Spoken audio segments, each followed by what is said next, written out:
Coming up, Cam Thomas claps back at his critics in some explosive tweets. What was said on both sides, and was it justified? I'll answer that after this.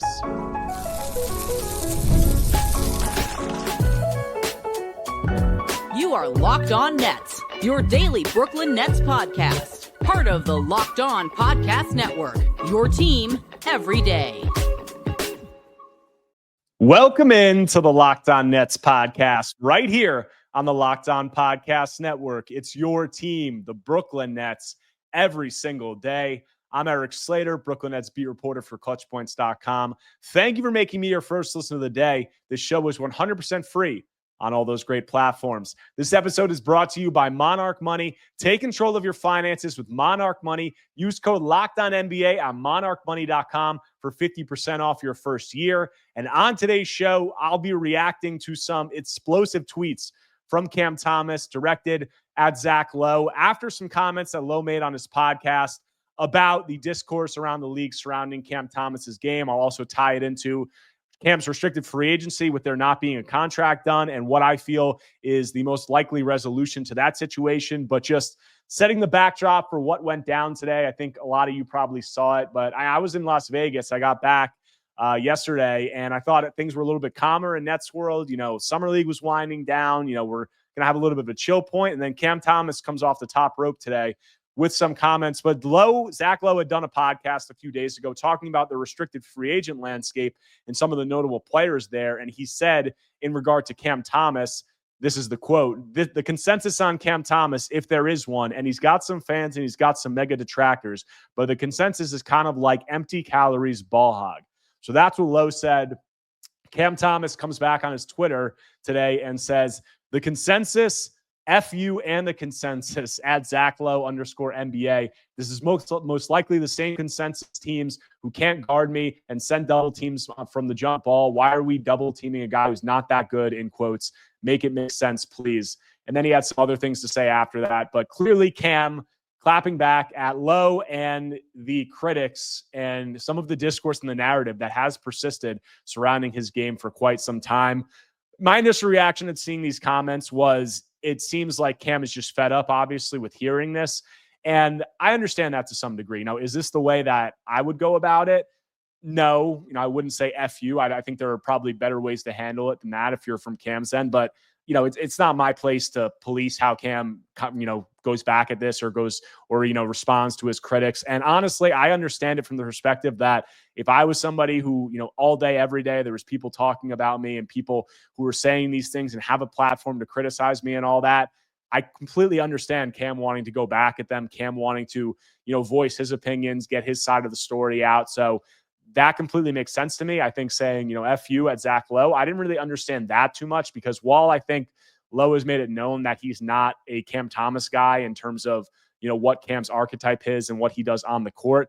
In this sense, it just seemed like Lowe is just relaying what he's heard from around the league. And we know that Zach is a plugged-in guy. He's been doing it for a long time at a very high level, and he knows a lot of people around the league. So he's saying the consensus around the league, he's probably relaying what he's hearing from other people, whether it be front offices, coaches, scouts, any of that. So for Cam to say that to Zach Lowe, maybe he's frustrated about some things that Lowe has said in the past, but it seemed like a little misplaced in this context to me. But I understand the frustration from Cam. I understand that, he views himself a certain way. And these are the narratives, Zach used the quote, empty calories ball hog.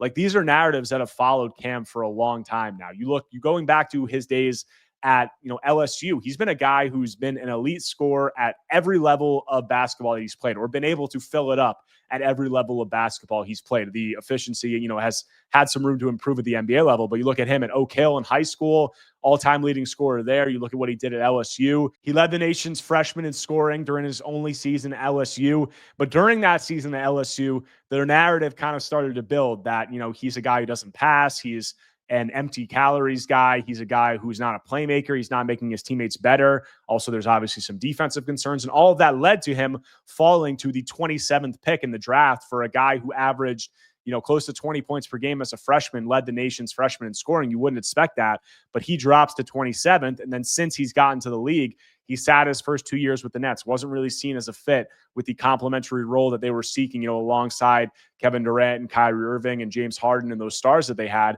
So he sits his first 2 years and he cracks the rotation. But ever since LSU, this narrative has persisted surrounding Cam Thomas. And, I'll get into in the next segment whether or not I feel that's justified and, why I think that is. But I can understand the frustration from Cam's end in the sense that he's a guy who's filled it up at every level. He's a guy who has done, he has just these unbelievable gifts in terms of what he's able to do as a scorer. And he's showcased that at every level. And despite that, the focus seems to be on the things that he isn't doing, whether it be the playmaking, the defense, some of those things. And he clearly thinks that it's not true, in terms of some of those things. And I'm going to get into that in the next segment. But the frustration seems to be stemming from, just dealing with this for so long. There's been a lot of adversity for Cam in his career, from falling in the draft to not playing in his first couple of seasons for the Nets, and then not even playing midway through his third season after they traded Kevin Durant and Kyrie Irving. I thought he should have been playing in the second half of that season, but he didn't. He finally cracks the rotation. He scored at a very high level, but still, all of this stuff is persisting. So I think that has obviously led to a lot of frustration. We've heard Cam voice his frustration on this numerous times, like a handful of times. I've been in press conferences where Cam has said he feels like the goalposts move for him, and he feels like, other players are held to a different standard than he is. And I think to some extent that's true. I think there is some, selectivism in how we view players. And I think that there are some players who are a similar ilk to Cam who maybe don't get the same criticism that he does. And, I think also the contract is probably playing into this, where, almost 3 weeks into free agency, Cam doesn't have a contract. It doesn't seem like he's going to get the contract anywhere near that he was hoping for. I'm going to touch on that in my final segment, and I have already on prior pods. But I think the narrative surrounding him, the, contract probably not going the way he hopes, it seems like that's all, probably has him really frustrated, and that's understandable. So, the FU to Zach Lowe was an interesting way to start the day. Probably not the best way to go about it, but I just think there's a lot of frustrations probably boiling over with Cam, from the sense of him not being viewed the way that he feels he should be, whether it be just fan discourse or anything along those lines. And then also that, leaching into the contract conversation where he's not getting the deal that he felt like he was going to. So it just seems like there's a lot of frustrations with Cam, and he's trying to, get his side of what he feels out, and he's trying to clap back on the criticisms and say that they're unjust. Are the criticisms of Cam unjust? Are there things that he needs to work on? How, is he viewed around the league? I'll touch on all that after a quick break. But before that, I want to tell you about our friends over at Open Phone. Guys, if you're running a business, you know that every missed call is money left on the table. Think about the last time you had an urgent need, maybe for a plumber or a service provider. If the first person didn't answer, did you wait? Probably not. You moved on. That's why you need Open Phone. Open Phone is the #1 business phone system built to streamline and scale your customer communications, all from an app on your phone or computer. Open Phone lets you manage business calls and texts from a single app. The shared inbox feature is truly a game changer. Your team can jump into any conversation instantly without missing a beat, and their AI agent handles after-hour calls, answers common questions, and captures leads so you never miss a customer. Guys, Open Phone is offering my listeners 20% off your first 6 months at openphone.com/LockedOnNBA. That's OPENPHONE.com/LockedOnNBA. And if you have existing numbers with another service, Open Phone will port them over at no extra charge. Open Phone, no missed calls, no missed customers.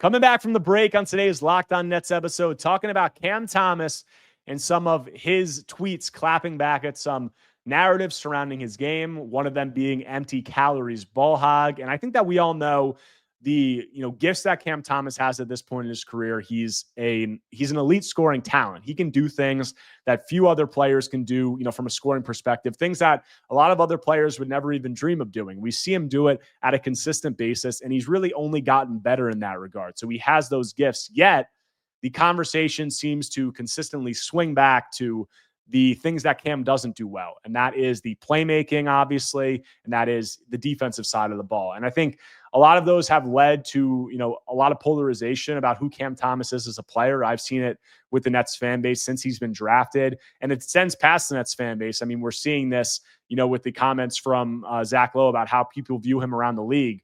it doesn't seem to be too favorable right now in terms of how you would think a player with Cam Thomas's scoring ability would be viewed or how he's viewing himself. From the Nets fan base perspective, it seems like there's kind of two ends of the spectrum.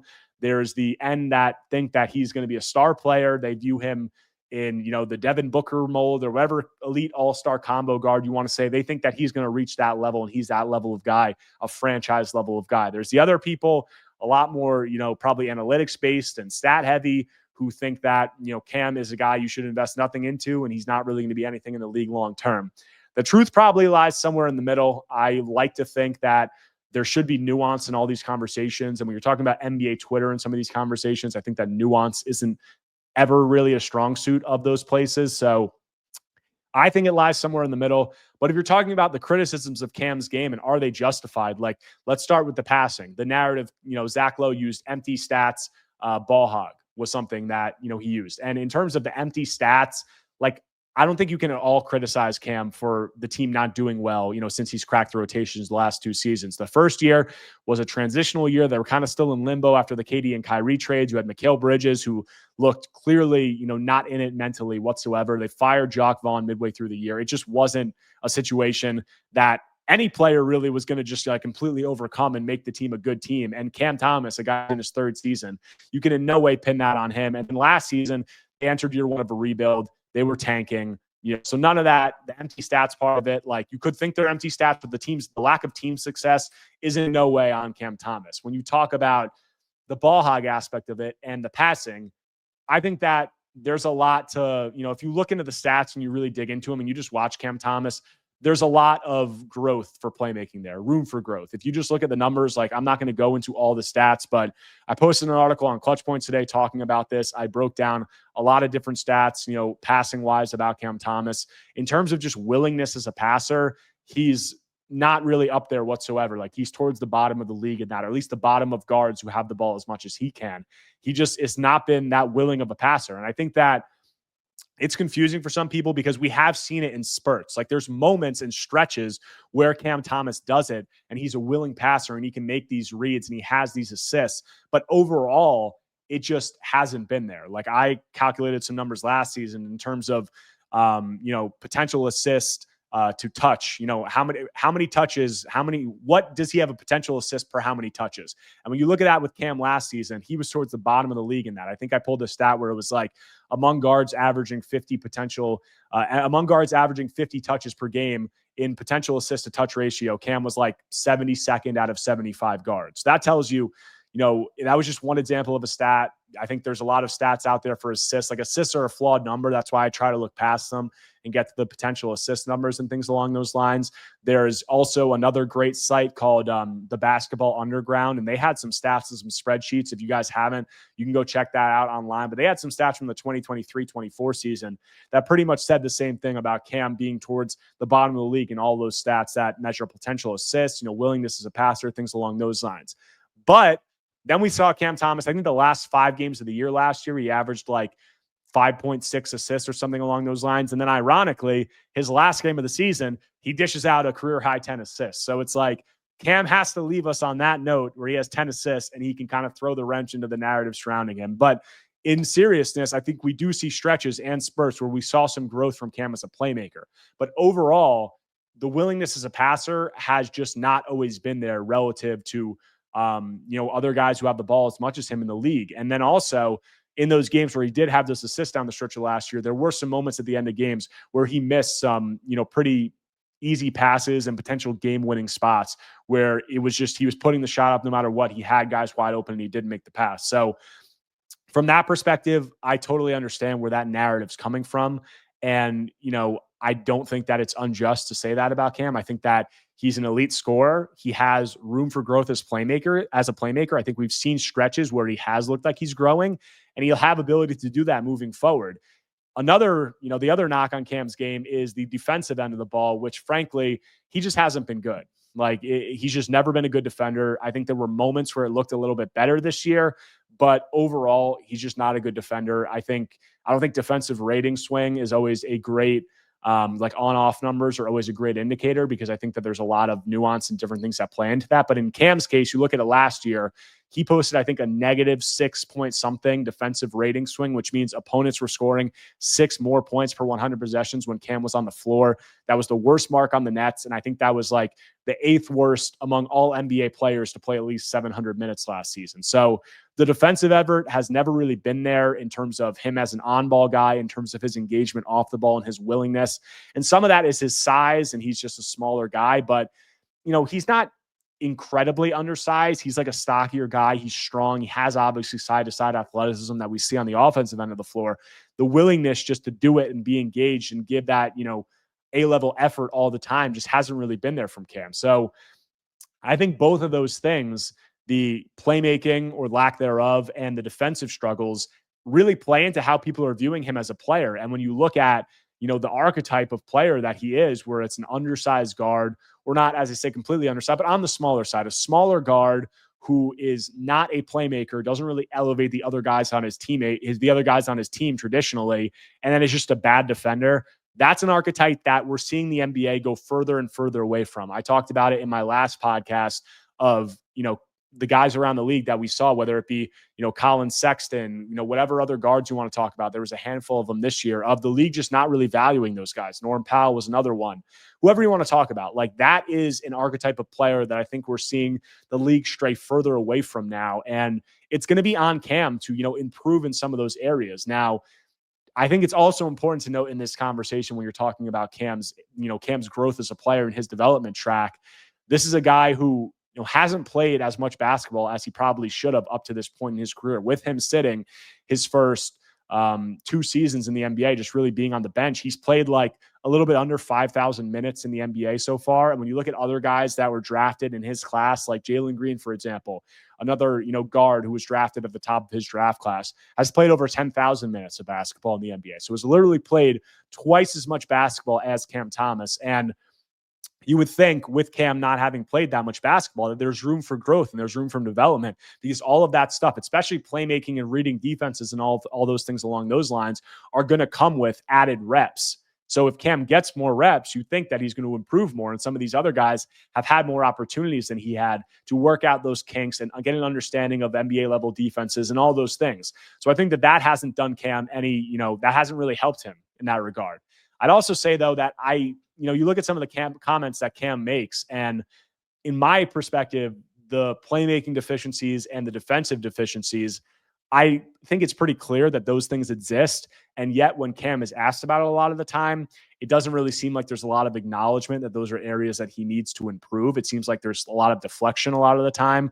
Like when he was having his, he had a 6-assist game at the end of the season last year, and he was asked about it, like, have you changed anything to, get your assist numbers up? And he said, no, like, the guys on the team are just making the shots. That's how it works. Like, I have to pass and if I have to pass and they have to make the shot for it to be an assist. And if you just looked at the numbers, like I outlined it before, that just wasn't true in terms of Cam's willingness as a passer. He just hasn't been a guy who, it was just passing and guys were just missing shots. Like, the potential assist numbers are literally there. You can look them up. It's not up for debate. He was ranking towards the bottom of the league in a lot of those categories. So that, the defensive end of the floor, where I think that's probably the biggest concern that I have for Cam Thomas and him growing into, a high level piece, a starting piece on a rotation, in a playoff caliber rotation. You just can't be a guy who's as bad on defense as he is if you're going to be in that spot, unless you're like an elite of scorer and playmaker. It's really both the things in conjunction. If you're not a playmaker, and if you're an undersized guard who's not a playmaker who elevates his teammates, and you're a bad defender, we just really don't see that in the NBA. Like, try to name the guy who is a starter on a playoff level rotation, or has been, going deep in the playoffs, who's an undersized guard, who's not a playmaker, and also is a really bad defender. That guy just doesn't really exist. Like, there's guys maybe who aren't great playmakers or they're not great defenders, but I think there's guys that are probably neutral in those areas on top of being elite scorers, like whoever you want to talk about. And even with that, the undersized guard is still an archetype, even when you have those things going for you, that a lot of teams there's questions about. I mean, you look at a player like Darius Garland, who is a really good playmaker. Now he's playing alongside another small guard, but whoever you want to say, like, we'll say Darius Garland, we'll say Donovan Mitchell, we'll say Jalen Brunson. All of these guys, there's still questions right now about whether you can win a title with those archetypes of player. And in those guys are either much better playmakers or much better defenders or both.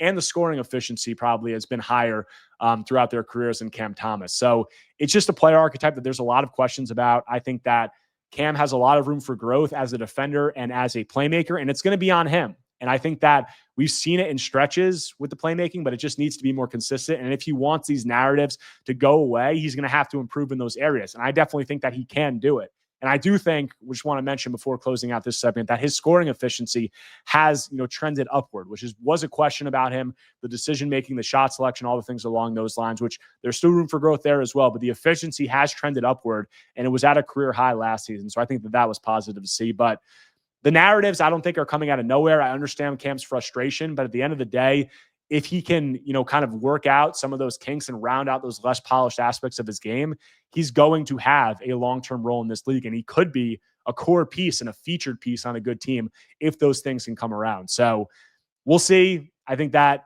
is going to play a large role into his contract situation. And what is his contract situation? Where does he stand with the Nets? And what is the most likely resolution? I'll touch on that quickly to close out this episode of Locked On Nets after a quick break. But before that, want to tell you about our friends over at Monarch Money. Ever wish managing money felt easier? With Monarch Money, it can. Whether you're growing your savings or planning a big purchase, Monarch puts you in the driver's seat. It's like having your own personal CFO, giving you full visibility and control over your finances. Monarch Money is more than a budgeting app. It's a complete financial command center. You can track all your accounts, investments, and spending in one place. So in addition to managing your money, you're also building wealth. Guys, when I started using Monarch Money, I realized all the different things that you can spend on. Monarch lets you keep track of it all in one place so you can make sure that you're meeting your financial goals. You have a lot of subscriptions, guys. You can track all of those. You can wave through the ones you want and don't want to make sure that you're not spending too much monthly. Having everything in one app made it so much easier to manage my money day to day. It really helped with meeting everything that I wanted to do. Guys, take control of your finances with Monarch Money. Use code LOCKEDONNBA at monarchmoney.com for 50% off your first year. That's monarchmoney.com, code LOCKEDONNBA for half off your first year. Closing out today's Locked On Nets episode, talking about Cam Thomas, some comments he had, some potential frustrations with the narrative surrounding him, and some of that frustration potentially stemming from the contract that he's not getting in free agency. And we all know that that's extended Cam the qualifying offer, which was 1 year, $6 million, making him a restricted free agent. They got deals done with Day'Ron Sharpe and Zaire Williams on the opening day of free agency. They didn't extend those guys a qualifying offer, so they were unrestricted, but it seemed like they already had the deals negotiated with those two guys before they even really hit the market. And in Cam's case, he's restricted, so the Nets have the right to match any offer, but we're 18 days into free agency right now. There's been no movement on Cam's deal. There's been really no movement on any of the restricted free agents outside of Santi Aldama with the Grizzlies. But if you're talking about Jonathan Kuminga with the Warriors, Quentin Grimes with the 76ers, Josh Giddey with the Bulls, there's still questions about where the contracts are going to go for all that. And it's really in a place where, Cam just isn't going to get the deal, it seems like, that he's hoping for. There's obviously been comparisons to some other players around the league made, whether it be Jalen Green, whether it be Jordan Poole, Emmanuel Quickly, whatever other player you want to talk about. Cam probably is hoping that he's viewed in that ilk, and I think he's definitely that level of player, but it's just a new CBA. It's a landscape where you're not really giving out contracts to those types of players, and there's just not any cap space around the league. So the Nets are in a position where, as it's been, beaten to death, they don't really have to bid up against themselves here. So, I think that it's going to be a situation where Cam was probably hoping for something in the 20 to 30 plus million range annually. And it just doesn't seem like there's going to be anything near that, because with no teams having cap space, these mid-level exception teams, the ones that are left, which is becoming more few and far between because some teams are using that up, they can offer him up to that $14 million non-taxpayer mid-level exception, but it doesn't seem like there's any teams running to do that. And if they were to do it, the Nets could just match. So the Nets don't have to go above that mid-level exception, and they really probably don't even have to go up to that. But if you start squeezing him that far below the mid-level exception, there is a possibility where Cam just says, I'm going to take the qualifying offer, I'm going to play out the 1 year deal, and I'm going to be an unrestricted free agent next season. And if that did happen, he'd be a trade candidate definitely this coming season. He, in that scenario, would have would be able to veto trade. So he would actually be able to kind of dictate where he went if the Nets wanted to trade him during that year. But I think it would behoove Cam and also the Nets to probably get a multi-year deal done where he can get some money now, and they can also have him under team control for a little bit longer to see what he potentially grows into, or be able to use him as a trade chip where they can just trade him anywhere he wants. So I've said this on prior pods, but it's seeming increasingly likely that Cam isn't going to get a contract pushing up to that $20 million range, annually. So if I was going to say, I said it, I think the most likely compromise here, I think would probably be a 2-year deal in the $20 to $30 million range total. So like 2 years, between $10 and $15 million annually. That's what I would probably say for Cam Thomas. Now, is he going to want to take that? I think it's probably much lower than he was hoping for. And I understand that, because when you're looking at guys like Jalen Green, who got the money that he did, you're looking at guys like I said, Jordan Poole and Emmanuel Quickly, those guys got paid before this CBA played out the way it did. And a guy like Jalen Green's case, he got paid off of being the number 2 pick in the draft. So he got paid twice. Cam hasn't even gotten paid once. And if I'm Cam Thomas, I'm looking at Jalen Green, and I think I'm a better player. And I think that Cam is at least at the level of Jalen Green, if not better. I think Jalen has some more athleticism, which might inspire some more hope that he could be some things defensively that he hasn't been up to this point in his career. But Cam is as good, if not better, of a player than Jalen Green, in my opinion. And with that, he's going to want to get paid the same. But it's just the timing isn't working in his favor as it did with Jalen Green in terms of the way the CBA has worked out, and then also nobody having cap space this year. So it's a tough situation for Cam Thomas. Is he going to want to take, a 2-year, a 2-year, $12 million annually, $15 million annually? Probably not. But if you were to just play out the qualifying offer, you're taking a risk there because you're not locking anything in. And if the season next year doesn't go the way that you hoped it would, you're really just kind of like left out in the dry. You might be in a situation where you're not getting really anything. So I think it makes sense for both sides to lock in something in that regard. And I ultimately think they will. But I also think that Cam is a supremely confident player. We know that. You look at his tweets, that confidence comes off in those tweets. You look at the confidence that he's had in some comments he made to me in the past, saying that he feels like when he plays, he's been one of the best players in the league. I would not be at all be surprised if Cam bet on himself, but I don't think that if I were advising him, that's not the route that I would go. But hey, everybody has some different stomach for risk and tolerance in that regard. And maybe Cam's is high enough that he's willing to just take that QO. But I would guess it's going to be something more likely along the lines of a short-term deal that gets him paid something now. And in regard to Cam Thomas's confidence, the last thing closing it out, I love Cam's confidence. And I think that it's a great part of him as a player, and something that I personally value in a player is guys who are never going to be afraid of the moment. And from Cam Thomas that he's not going to be afraid of the moment when he gets the ball. Now, is that confidence potentially going to lead to some things that you don't want? Is it going to blind him in his decision-making on the court sometimes? Potentially, or definitely thus far it has. But I would rather have the guy who has that confidence and has that belief in himself than somebody who doesn't. So while it's kind of a double-edged sword, I think that confidence is something that I really like about Cam, and I think will ultimately serve him well in the NBA long-term. But we'll see how this contract situation plays out. There's going to be, it doesn't have to resolve soon, but eventually we're going to have to see some movement on Cam and the rest of these restricted free agents. And I'll have coverage of all that here on Locked On Nets. But that does it for today's episode. Thank you to all of you for tuning in and supporting the show. If you do not already, subscribe to Locked On Nets wherever you get your podcasts, whether Apple Podcasts or Spotify. Also, hit up my YouTube channel. Be sure to like, comment, subscribe. Anything you can do to engage is much appreciated. Let me know what you think about Cam's comments. Let me know what you think about the discourse surrounding him as a player. But we had Nets Summer League wrapping up. We're going to get further into the offseason with them having cap space and other things to do. Of all the coverage of that and more here on Locked On Nets. And I'm back tomorrow talking more Brooklyn Nets basketball.